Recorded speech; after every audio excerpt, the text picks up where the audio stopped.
Oh.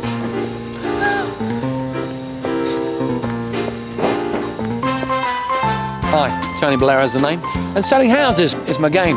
My philosophy is simple. If you can live in it, I can sell it.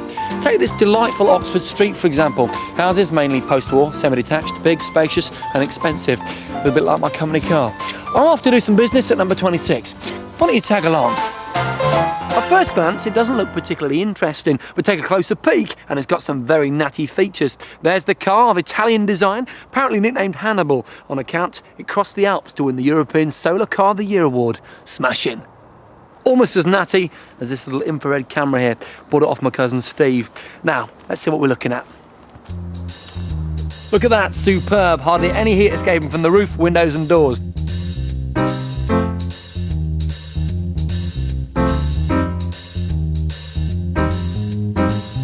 Compare that to the house next door.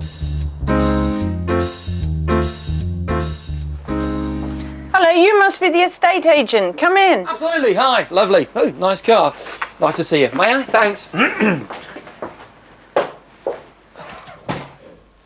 have a look what we've got in here then. Oh yes, what a beautiful sitting room and all that lovely, gorgeous sunlight. Well, it doesn't only look nice, but it saves me money as well. What, just the sunlight? Well, there's the stove as well. Let's have a look. The secret about this stove is that it's got very high thermal mass, which basically means that when I light the fire in here, all that heat is absorbed in the concrete that it's made of. That concrete absorbs the heat and stores it, so even when the fire goes out, it's still re-radiating heat to heat the whole house.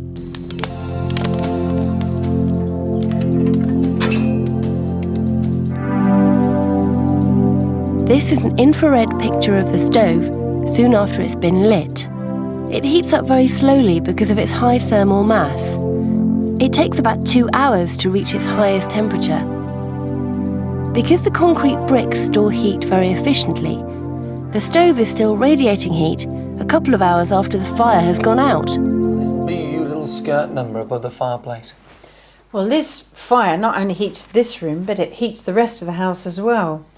And how it does that is that all the hot air that gathers around the stove rises, because hot air rises, and collects inside this skirt. But all that hot air then moves next door to heat the room next door by convection. Okay, so you've got all that lovely heat, but what stops it from escaping through the walls?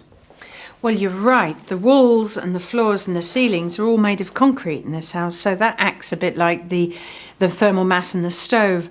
But around that, the whole house is super insulated, so you've got a sort of overcoat of insulation, and then you keep the rain and the wind out with the bricks on the outside. The walls of this house are made of 3 layers, each with its own specific job.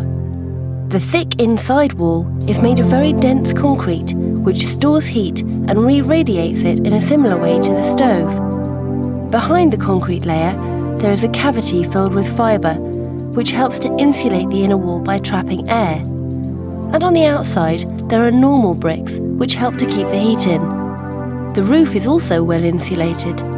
Underneath the roof tiles is a thick layer of fibre wool. What about the windows though? Because I know they're very likely to let heat out through them. Yeah, not through these windows, mate. Look, they're triple glazed. Look at that. You see, it's made of 3 panes of glass, so you've got 2 panes here and 1 pane there, and it's got a layer of air in the middle, so not only does this window let the sunlight in radiate through the glass, but that air acts as insulation inside it. Good stuff. Triple glazing, that means triple the commission. Double or triple glazing is a good way of reducing heat loss. In double glazing, air is trapped between the panes. Air is a good insulator, reducing the transfer of thermal energy from one pane to another. With triple glazing, the extra sandwich of air increases efficiency. Hey Doc, you gonna chuck this antique in with a sale? That's not an antique, that's what I measure the temperatures with. Look, you can see over a week, the temperature in this house doesn't vary more than 1 degree or 2, except when I have parties. Look, that's one for 50 people. What, that little bump there's a party? Must have been a good night.